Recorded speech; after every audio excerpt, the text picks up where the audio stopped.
Dunia mangan sakolepat juragan, sakolepat urang teh ngaliwat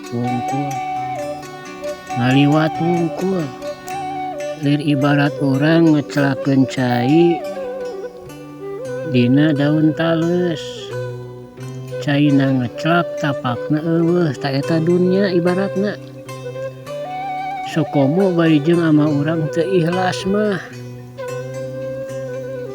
Nol we sanajan lubak libu ku harta ge, lubak libu ku amal ge, henteu ikhlas mah.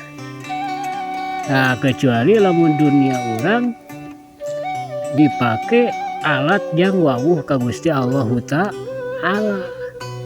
Jalma nu hasut, nu licik, nu rakus, nu kakedemas, nu jahat, tah eta teh contoh-contoh jalma anu ngarasa dirina bakal lila di alam dunia.